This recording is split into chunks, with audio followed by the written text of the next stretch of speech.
দেখি এই 16,000 ঋষিবিলাকে ৰামচন্দ্ৰক স্তুতি কৰিছিল যে প্ৰভু তোমাৰ সেৱা কৰাৰ কাৰণে আমাক যুদ্ধমন্ত কৰিছিল, তোমাৰ সেৱা কৰাৰ আমাৰ পৰম ইচ্ছা আছে। তেতিয়া ৰামচন্দ্ৰই কৈছিলে যে যেতিয়া দ্বাপৰ যুগত মই কৃষ্ণ হৈ অৱতাৰ ধাৰণ কৰিম তেতিয়া তেওঁলোক গোপিনী হৈ মোৰ সেৱা কৰিব। এই যে 16,000 গোপিনী এইটো হ'ল 16,000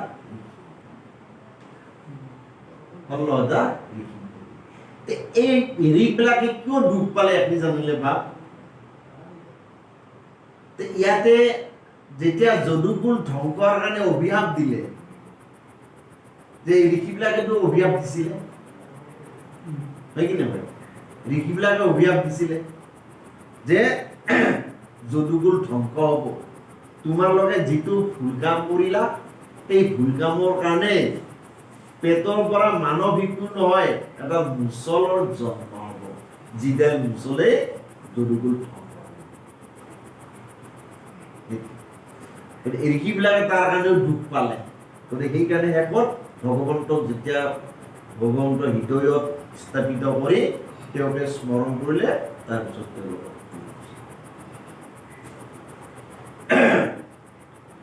হে ৰাম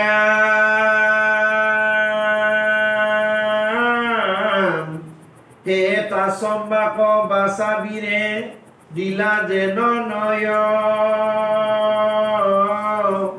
হে হস্তিনাপুৰত প্ৰৱেশ কিলা ধনঞ্জয়। গতিকে সেই শিশু গপ শিশু আৰু বৃদ্ধ খিনিক লৈ অৰ্জুনে হস্তিনাপুৰত গৈ প্ৰৱেশ কৰিলে। ধুলিয়ে ধূসৰ তনু হে বিমকুট কেশেও, কাণ্ডতে ভৈলন্ত ৰাজ সভাত প্ৰৱেশ। গতিকে যাওঁতেও গোটেই দেহবিলাক ধূলি ধূলি লাগি অৱস্থা নোহোৱা হৈছে। গতিকে হস্তিনাপুৰ পোৱাৰ লগে লগে তেওঁলোকক অৰ্জুনে পুনৰ কান্দিবলৈ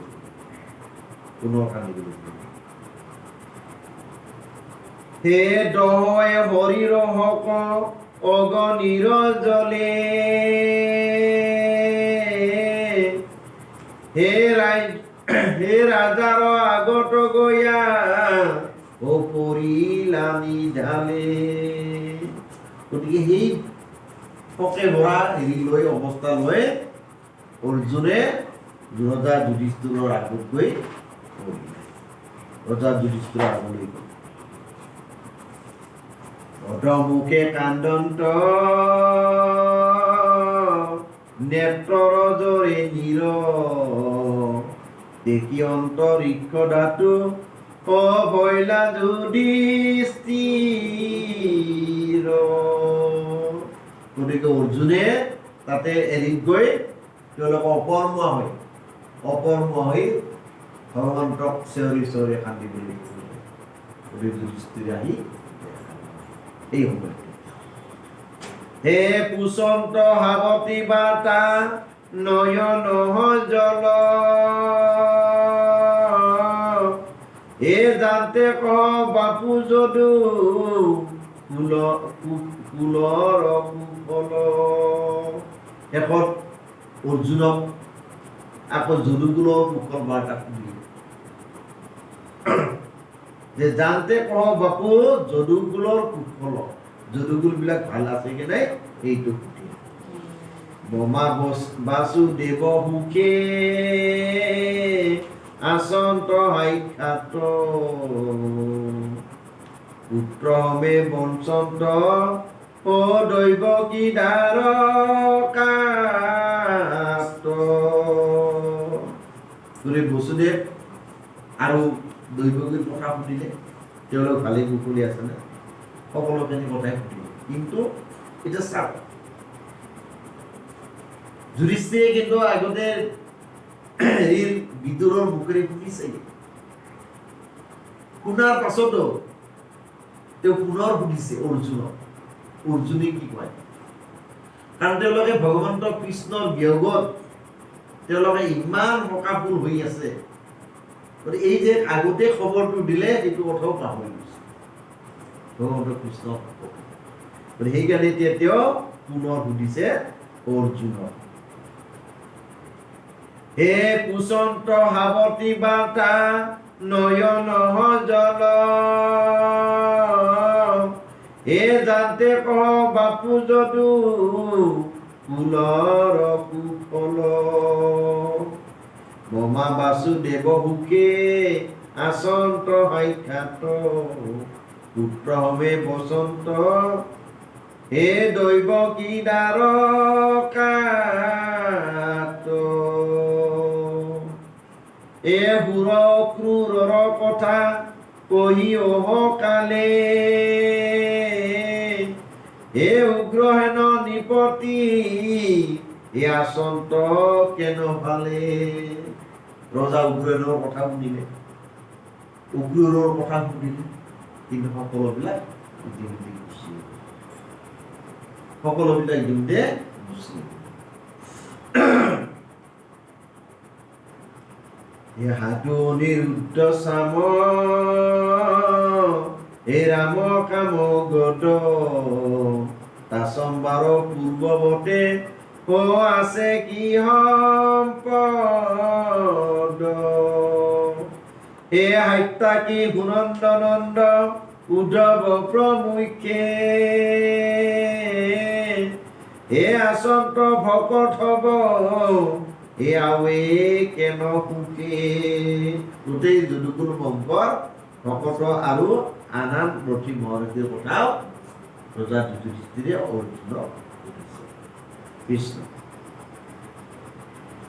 হে ৰাম,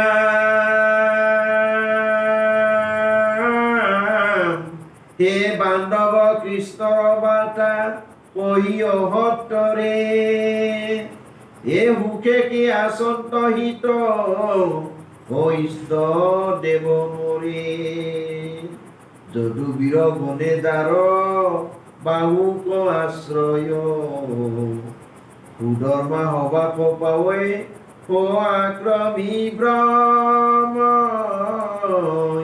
ইয়। গতিকে এইটোৱে কথা কৈছোঁ, যেতিয়ালৈকে ভগৱানৰ কৃপা পাই থাকে তেতিয়ালৈকে সকলো ঠিক থাকে, যেতিয়া ভগৱানৰ কৃপা হেৰুৱাই যায় তেতিয়াই গণ্ডগোল, মনৰ ভাৱ সলনি হৈ যায়, গোটেইবিলাকে সলনি হৈ যায়। গতিকে ৰজা যুধিষ্ঠিৰ এতিয়া এই একেই অৱস্থা, কাৰণ কৃষ্ণ বিনে সকলো ভাল বুলি কৈ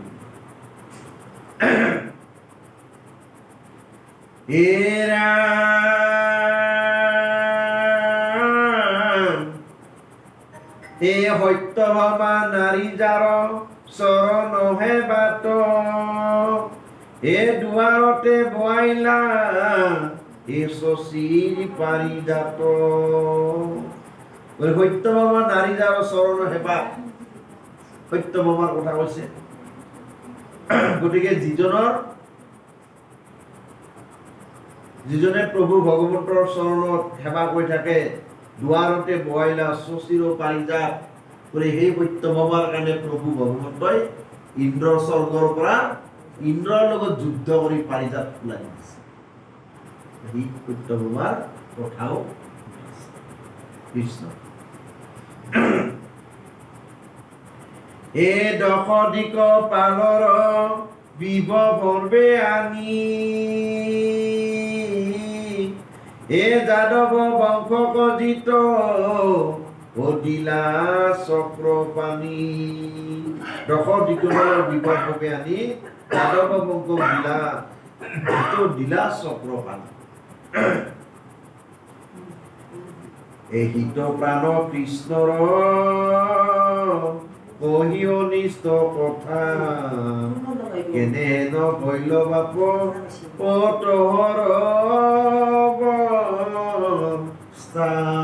এতিয়া অৰ্জুনক যুধিষ্ঠিৰে সুধিছে যে হে বাপু, তোমাৰ এই অৱস্থাটো কিয় হ'ল, তোমাৰ এই অৱস্থাটো কিয় হ'ল, এনেকুৱা কিয় হ'ল?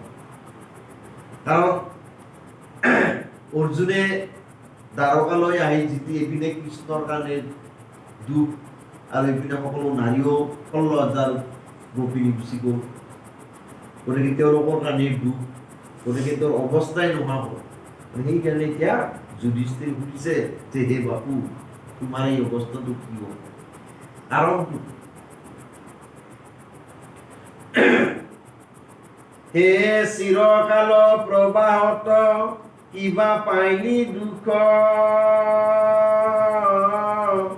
হে তনুতৰ নিস্তেজ হে বলিন দেশ মুখ চিৰকাল প্ৰবাহত কিবা পাইলি দুখ তাতে প্ৰবাহত কিবা তুমি দুখ পালা নেকি যাৰ কাৰণে তনুতৰ নিস্তেজ বলিন দেশ মুখ তোমাৰ মুখখন বলিন হৈ গ'ল দেহটো তোমাৰ ধূলিৰে ভৰি গ'ল কিয় এনেকুৱা অৱস্থা হ'ল সেই কথাটো যুধিষ্ঠিৰে সুধিলে হে নকৰিলে প্ৰাণীক ভয়ত পৰিত্ৰাণ বিপ্ৰক নেদিলি কিবা হে প্ৰতিশ্ৰুত দান মনত পৰিছেনে বা এই ব্ৰাহ্মণক যে 9টা সন্তান আনি দিম বুলি অহংকাৰ কৰিছিল অৰ্জুনে এই কথাটোৱে কৈছিল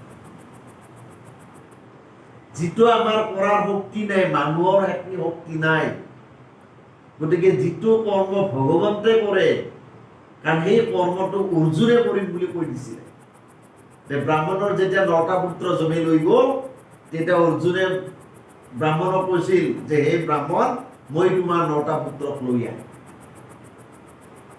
কৃষ্ণই হাঁহিছিল কৃষ্ণই কৈছিল হে অকি তুমি বৰ ডাঙৰ কথা কৈ দিলা ব্ৰাহ্মণৰ 9টা পুত্ৰক তুমি আনিব পাৰিবা বোলে মই কিয় নোৱাৰো স্বৰ্গ মৰ্ত পাতাল মই জয় কৰিলো গতিকে মই ব্ৰাহ্মণৰ পুত্ৰ যমৰ পৰা কিয় মই আনিব নোৱাৰো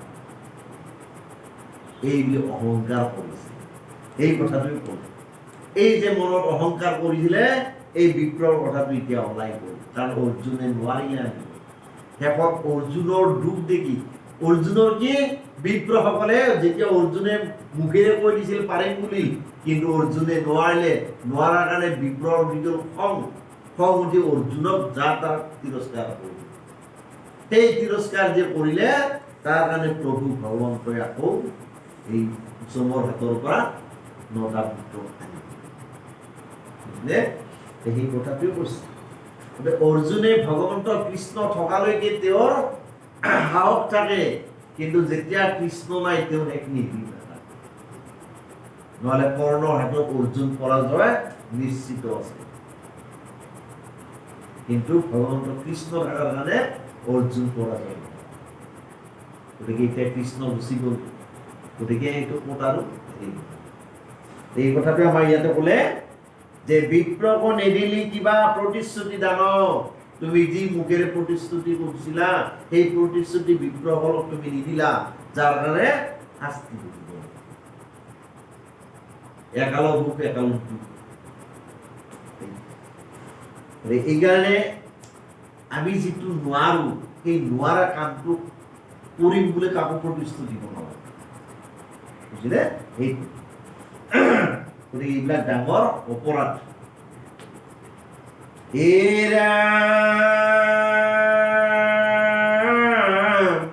হে অতি দিশ নেদেখিবা কৰিলি ভজন সিজিল পাদক কিবা এই অগৈ মগমন তেওঁ অতিথিক নিদি তেওঁলোকে আগতেই ভজন কৰিলে দেহাত অতিথি সাক্ষাৎ নাৰায়ণ এইবিলাক মহাটো সেইকাৰণে আমাক এইখিনি কথাৰ দ্বাৰাই শাস্ত্ৰই আমাকো কৈছে এতিয়া বহুত ঘৰত আহে যে ভাত খাই থাকোঁতে মগনি আহিলে ভাত খাই থকা বুলি খেদি পঠাই কিন্তু সেইটো কৰিব নাপায় মগনিয়াক বহিব দিব লাগে সেই দুপৰীয়াৰ আলহী সাক্ষাৎ নাৰায়ণ গতিকে অকণমান আপুনি বহক আমি খোৱা লোৱা কৰি আছোঁ পাৰিলে সেই মগনীয়া যুগটো ভাত পাই দিব লাগে সেইটো পূৰ্ণ কাৰণ তই কেওবা কি অৱস্থাত আছে খাব পাইছি নে পোৱা নাই তেওঁৰ অন্তৰে কি বিচাৰি আছে ভোকে না পিয়াহে বিচাৰি আছে কিন্তু আমি ভাত খাই আছো এতিয়া নাহি বুজা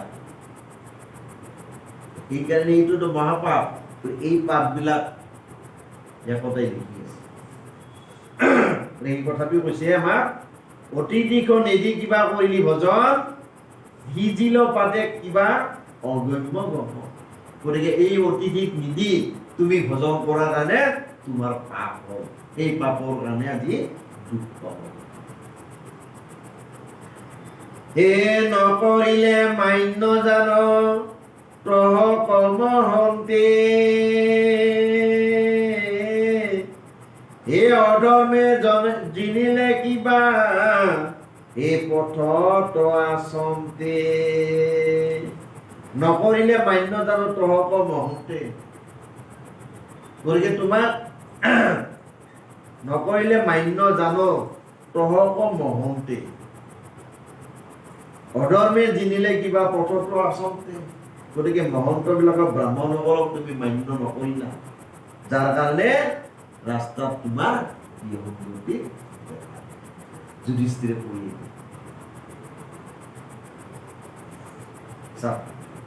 শাস্ত্ৰই আমাক কি ক'লে যে বিষ বোলা বস্তুটো 10 বছৰ আগৰ বিষ এতিয়া হ'ব পাৰে 10 বছৰ আগতে কিবা এটা হৈছিল এই বিষটো এতিয়া আহিব পাৰে যাৰ কাৰণে এই বিষ হৈ উঠিব পাৰে কিন্তু ইমান দিন আমাৰ বিষ নাছিল ইমান দিনে ভাবাই নাছিল সেইটো আমাৰ কৰ্ম আমি কৰ্মবিলাক পাহৰি যাওঁ কি কৰ্ম কৰিছিলো কি কৰ্ম কৰা নাই কিন্তু সময় নাপায় এই দুখবিলাক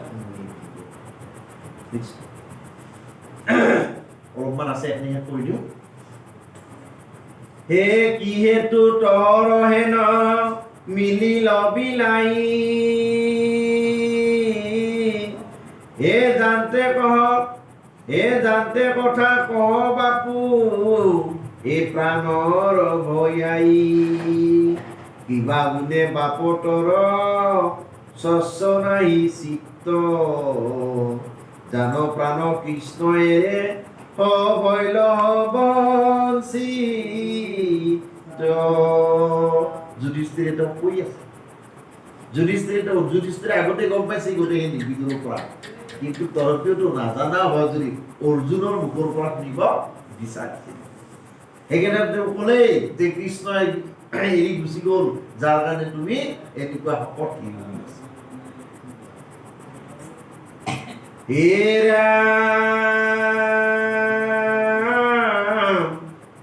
এতেকে বলন্তে মৰ্মে চানিলে ক গাব হে কৃষ্ণক হুমৰি ভৈলা এয়াকুল স্বভাৱ লতকৈ বেৰিল কণ্ঠ নয়নত বধ অৰ্জুনক চাই ৰাজা হবৈলা নিহব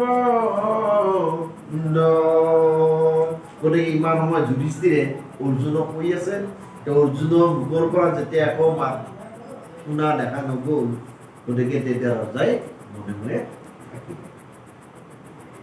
হে শুনি এক কৃষ্ণ কথা সমস্ত সমাজে হে মহামহন্তৰ দেখা ওকে ন দুখ আছে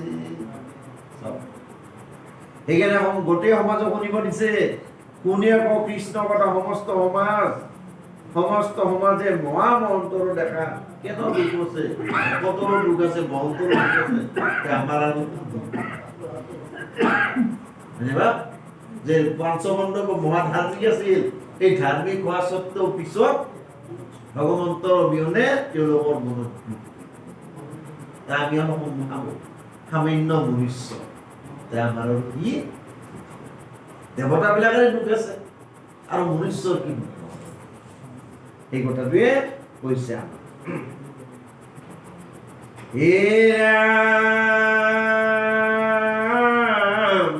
পাইলন্ত সন্তাপ ধৰ্ম ময় যুধিষ্ঠিৰ এ কালৰ হাততে আৱে একনে হইবে থিৰ নাহিকে কিঞ্চিত সুখ সংহাৰ সংহাৰ যেন বিফলতা ফল ফুলে জ্যোতিষ্কাৰ নাহিকে কিঞ্চিত সুখ সংহাৰ এই সংহাৰত সেইকাৰণে পুৰা সুখ কাৰোৱেই নাই সি লাগিলে কোটিপতি হওক তথাপিও তাৰ সুখ নাই নাইবা সি লাগিলে হেৰিয়ে হওক ডাঙৰ ৰজাই হওক বা সম্ভ্ৰান্ত ঘৰে এখন হওক তথাপিও সুখ নাই কিবা এটা হলেও প্ৰত্যেক গতিকে এই কথাটোৱে কৈছে যে নাহিকে কিঞ্চিত সুখ সংহাৰ যেনে বিকলতা ফল ফুলে জ্যোতিষ্কাৰ এতিয়া বিকলতা ফুল দেখাত কি ধুনীয়া কিন্তু কামত নালাগে যেনিবা দেখাত খুব ধুনীয়া কিন্তু কোনো পূজাত নালাগে সেইবিলাক এই তাৰ লগত তুলনা কৰিছে হে ৰাম হে প্ৰথমে মধুৰ খাইলে বিষ লাগে পাছে এ নজানি বৰহি যেন গিলি মোৰে পাছে গিলি মোৰে মাছে এইটোৱে কৈছে প্ৰথমে মিঠা খালে পাছত কি হয় তিতা অৰ্থাৎ মিঠা খাই খাই চুগাৰ বাঢ়ি যায় যে চুগাৰ বাঢ়ি যায় তোকে কি কৰি দিছে বিষ যেনিবা এই কথাটো কৈছে সেইকাৰণে এইটো কথাটো কৈছে নজানি বৰশী যেন গিলি মৰে মাছে এই বৰশীত যে দিছে মাছে নাজানেই যে এই বৰশীতে মোৰ শত্ৰু সেইকাৰণে মাছে নাজানি গিলি দিয়ে বৰশীটো কিবা বস্তু পৰি আছে গতিকে সেইটোতো খাইব দেখাওঁতে বৰশী লাগি যায় গতিকে সেই কাণ্ডত কৰিব এই কথাটোৱে কৈছে কিন্তু মানুহে এই কথাটো নাজানে বুজিছেনে নাজানি টেষ্ট থকা বস্তু বেছি খাই দেই কিন্তু এখন ডাইজেষ্ট নহয় হজম নহয় আকৌ টেবলেট খাব লগা সেই কথাটো কৈছে আমাৰ ইয়াতে গতিকে সেইকাৰণে সেইখিনি আমাক জ্ঞানখিনি ৰাখিব দিছে সেই মতে পুত্ৰ দ্বাৰা বিষয়ৰ সুখ ইয়াৰ বিহগে উপ জীৱ মহাদুখ সেইমতে পুত্ৰ দ্বাৰা বিষয়ৰ সুখ সেইকাৰণে আমি বিষয়ত মত্ত হ'ব নালাগে আমি স্বৰ্গীয় সুখ কামনা কৰিব নালাগে এতিয়া মানুহে ভাবে অজস্ৰ টকা পইচা গোটাই লৈ আমি সুখেৰে থাকোঁ নাইবা তাৰমানে ঘৰতে স্বৰ্গীয় সুখ কামনা কৰোঁ কিন্তু টকা পইচাই মানুহজনক দিব পাৰে টকা পইচাই মানুহজনক শান্তি দিব পাৰে টকা পইচাই মানুহক শান্তি দিব টকা পইচা আমাক চলাৰ কাৰণেহে লাগে সাঁচি থোৱাৰ কাৰণে আমাক টকা পইচা নালাগে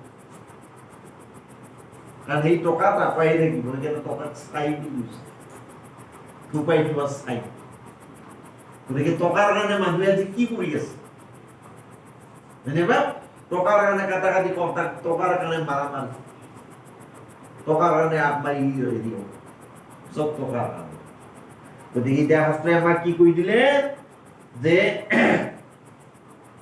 সেইমতে পুত্ৰ দ্বাৰা বিষয়ৰ সুখ ইয়াৰ বিয়োগে উপজীৱী মহাসুখ এতিয়া পুত্ৰটোক লৈ হেৰি কৰি থাকিলে গৌৰৱ কৰি থাকিলে কিন্তু সেই পুত্ৰটো যেতিয়া গুচি যাব লগা হ'ল বাপেকৰ আগত বাপেকৰ অৱস্থা কি মাকৰ অৱস্থা কি এটাই পুত্ৰ যেনিবা সেইকাৰণে আমাক কি কৈছে ভগৱানৰ চৰণত অৰ্পণ কৰিব দিছে তুমি যিখিনি বস্তু তোমাৰ নহয় যেটা আমাৰ নহয় ভগৱান প্ৰদত্ত সকলো বস্তু এই বস্তুখিনি ভগৱানৰ চৰণত অৰ্পণ কৰিব যে সকলোখিনি তোমাৰেই তুমিয়ে ৰাখিবা ভাল তেতিয়া তাৰ দায়িত্ব ভগৱন্তই ল'ব কিন্তু মই মোৰ বুলি যদি আমি মনতে ভাবি থাকোঁ অহংকাৰ কৰি থাকোঁ তেতিয়া তাৰ দায়িত্ব ভগৱন্তই নলয় ভগৱন্তই যদি দায়িত্ব নলয় তেতিয়াহ'লে আৰু তেওঁ কিয় চাব হয়নে বা এই কথাটো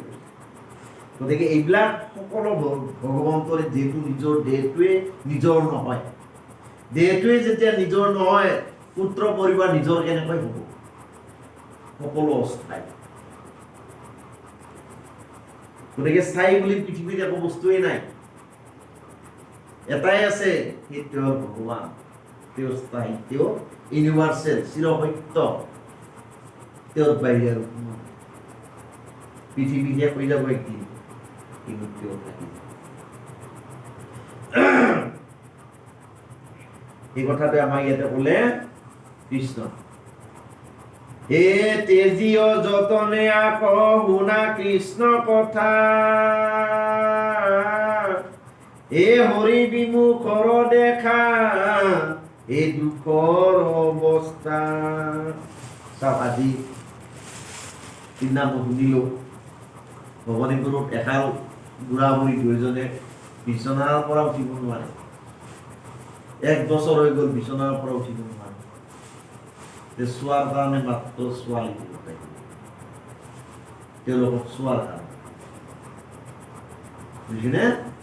ল'ৰা এটা আছিল, ল'ৰাটো আগতে মাৰা গ'ল। কিমান বিলাই বিপদ, তেওঁলোকে 1 বছৰ বিচনাৰ পৰা উঠিব পৰা নাই, সমস্ত বিপদে উঠিব নোৱাৰে। গতিকে এইটোৱে হৈছে যমৰ যাতনা, এইটো হৈছে যমৰ যাতনা। সেইকাৰণে আমাক ভগৱানৰ চৰণলৈ আহিব দিছে। ভগৱানৰ চৰণলৈ যোৱা তোমাৰ দুখখিনি হৰণ কৰি লৈ যাব। কিন্তু মানুহে সেইখিনি কথা বুজি নাপায়। ভৱানীপুৰ বুলি ক'লা? এই ভৱানীপুৰ হেৰি মই নামটো সোধা নাই, ভৱানীপুৰত বোলে ভিতৰত ছোৱালী এটা, ছোৱালীটোত আকৌ বিয়া হৈছে, কিন্তু এতিয়া মাক দেউতাক কোনে চাব? ল'ৰাটো নাই, সেইখিনি ছোৱালীটো চাব। গতিকে এইটো হৈছে কথা। সেইকাৰণে আমি যাতে এনেকুৱা আমাৰ কাৰো বিলাই বিপত্তি নহয়, তাৰ কাৰণে ভগৱন্তৰ চৰণলৈ আহি কৰিছে। এইকাৰণে শাস্ত্ৰই আগতে কৈ দিলে, গোটেই সমাজকে শুনি কৰিছে কথা, গোটেই সমাজকে শুনি কৰিছে এই মহাতত্বমূলক কথা। গতিকে নুশুনাৰ কাৰণেই দোষ হৈ যায়, শুনিলে ভালকৈ নুশুনিলে, শুনোতো ভালকৈ নুশুনিলে, যাৰ কাৰণে গণ্ডগোল। এইকাৰণে যিটো শুনে ভালকৈ শুনিব লাগে, তেতিয়াই বিচাৰ কৰিব পাৰে, যাম নে নাযাম, খাম নে নাখাম, নাইবা এই কথা। কৃষ্ণ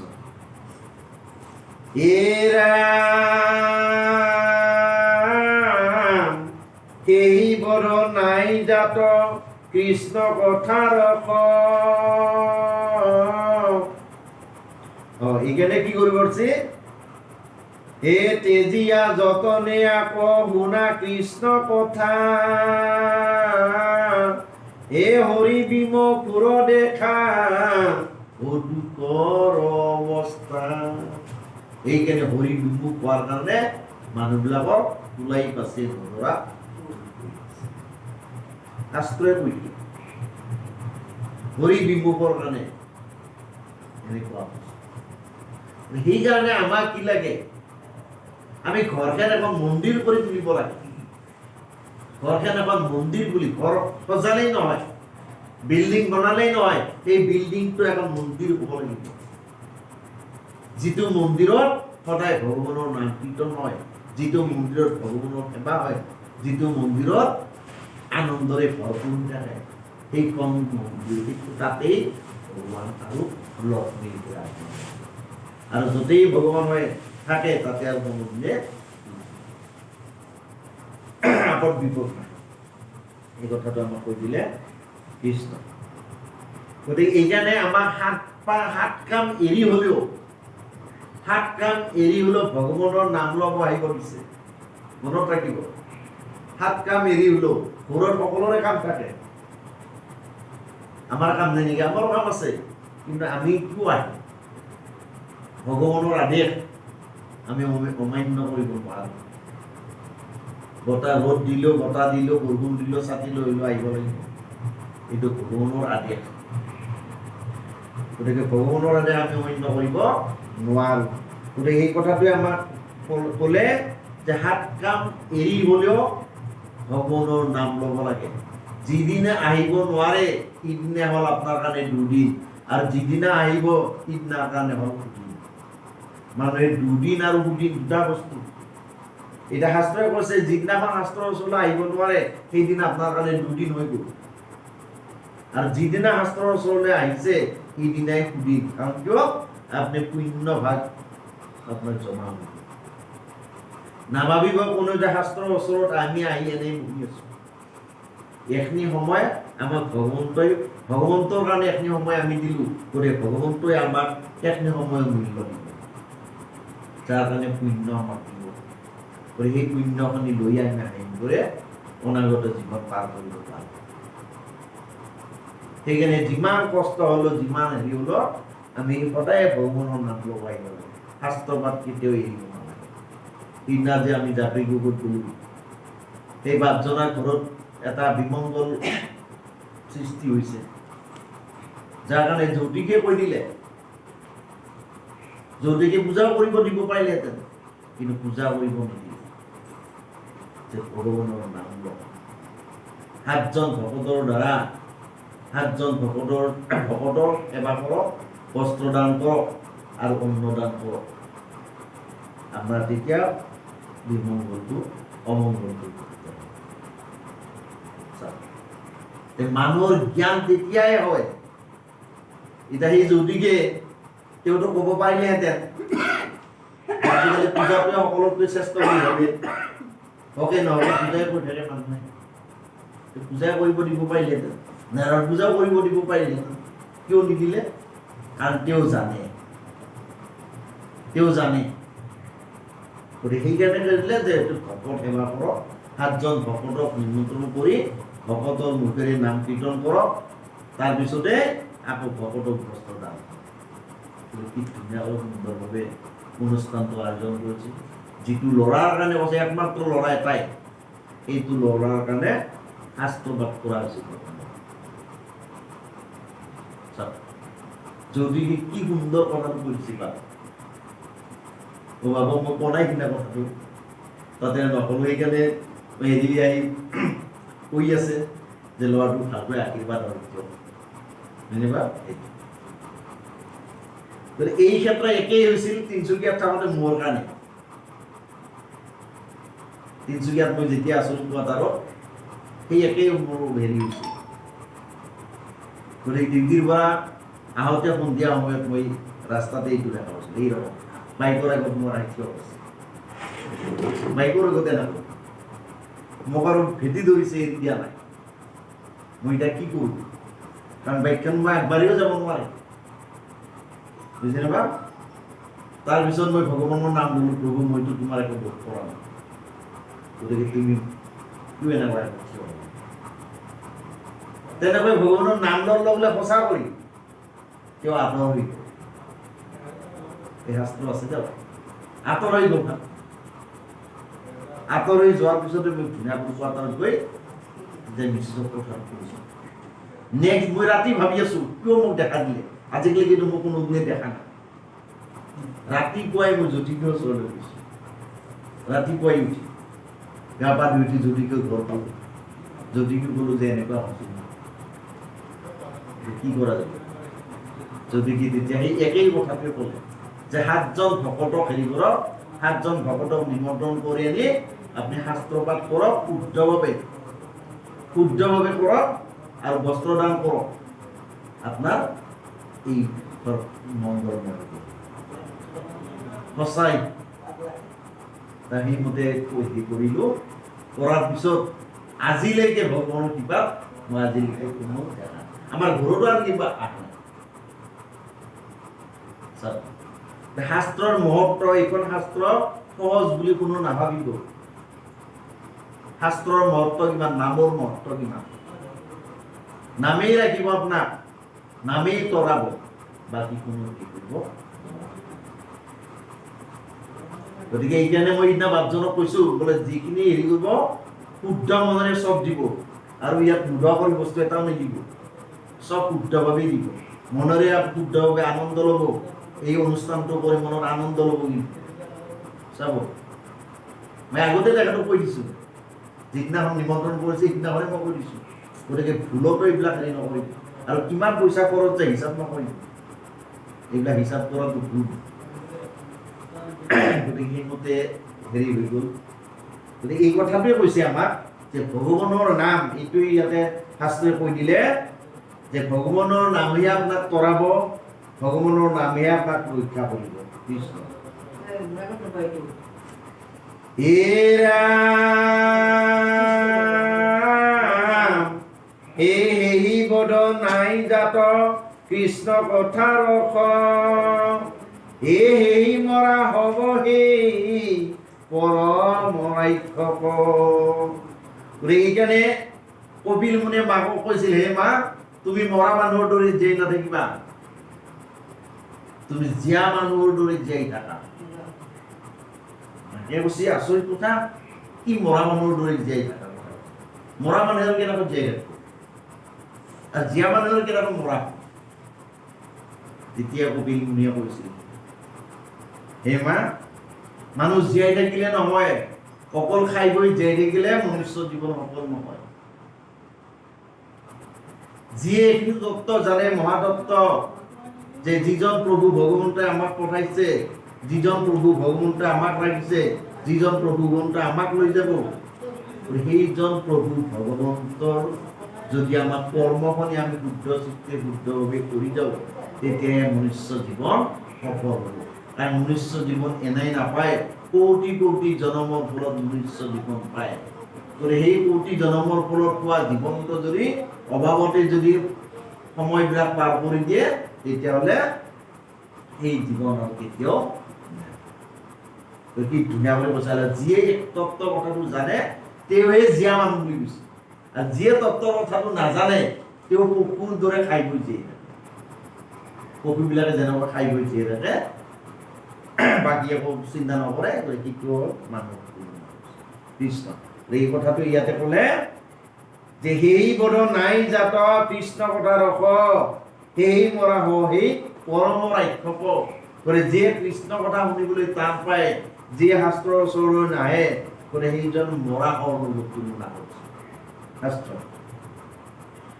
ও সেই নিজ চাণ্ডাল সেইছে আত্মঘাতী ও সেইজন জানা মহা হৰিদ্ৰোহীয়াতি সেইবিলাক মানুহে যেতিয়া দুখত পৰে ন বাবা তেতিয়াই আত্মঘাতী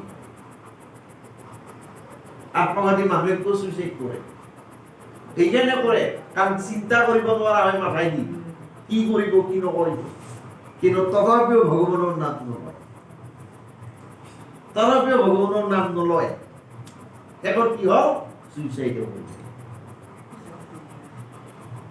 আত্মঘাতী মহাপাপ তেওঁৰ কেতিয়াও মুক্তি নাই প্ৰেতাত্মাই ঘূৰি থাকিব লাগিব কৃষ্ণ গতিকে শাস্ত্ৰই কাৰণে কৈ দিলে যে সেই নিজৰ চাণ্ডাল সেইছে আত্মঘাতী সেইজন জানা মহা হৰিদ্ৰোহীয়া হে কৃষ্ণক নৱজীৱিত পূজে আন দেৱ হে কৰে বলি দান তাক এই সম নাহি কেৱ এই হাত বিধে নুহু নিবে কৃষ্ণ কথা তাৰ সংগ লৈ জিত তাৰ জন্ম বৃথা এইটো এই 7 জন মানুহে কৃষ্ণ কথা নুশুনে গতিকে সেইজনৰ যদি সংগ লয় তেতিয়াহ'লে জীৱন মিছা বুলি কৈছে জীৱন মিছা এইকাৰণে ভকতৰ সংগ পাবলৈ টান বা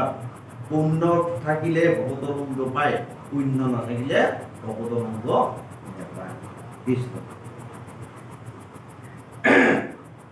এ হেন জানি কৃষ্ণৰ কথা দিয়া চিত্ত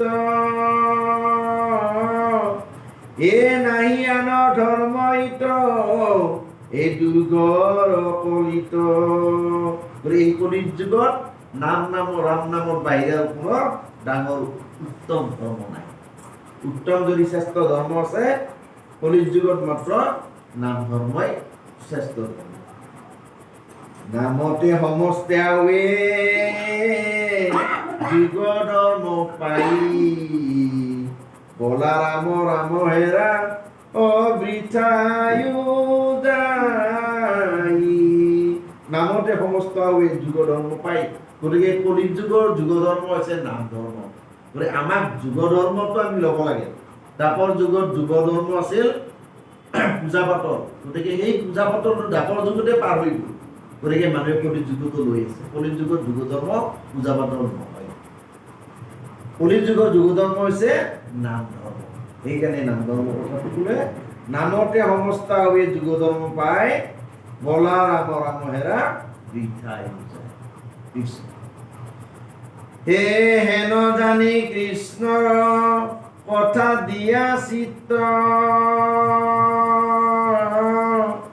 হে নাহি আনৰ ধৰ্ম হিত, এ দুৰ্গৰ কলিত। এ নামতে সমস্ত হৈ এ যুগ ধৰ্ম পাই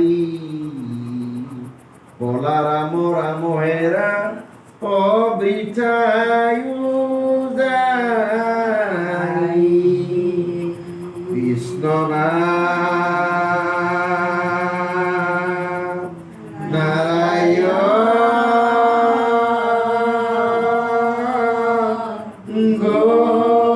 গোবিন্দ হে রাম। কৃষ্ণ কৃষ্ণ হরি হরি রাম। জয় জয় কৃষ্ণ জয় জয় রাম কৃষ্ণ, জয় জয় প্রভু নারায়ণ, জয় জয় জগদ্গুরু শ্রীমন্ত শঙ্কর। কৃষ্ণ কৃষ্ণ হরি রাম। অপরাধ বিনাশন প্রভুনামে নারায়ণ, জানি নামে প্রকৃত ধর্মে, আঙ্গতি নাই কে মরণে। অপরাধ ক্ষমা কৰি তুমি আহিলা হৰি, এ মকৰক্ষা কৰিয় চৰণ। ও নাজানো আপান নাজানো বিধান, নাজানো কিঞ্চিত, এতেকে পৰমেশ্বৰ দাসৰ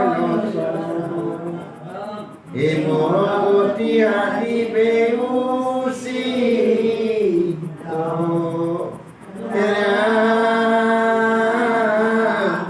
এ মৰগতি আদি বেউচি। কৃষ্ণ কৃষ্ণ হৰি রাম। শ্রীমন্ত হরি ভক্ত জানালে নকল্প কারু, তান্ত বিনাই নাই নাই নাই আমার পরম গুরু। হে রাম তান্ত বিনাই নাই নাই নাই আমার পরম গুরু। কৃষ্ণ কৃষ্ণ হরি রাম। কৃষ্ণ কৃষ্ণ এবার তুলব।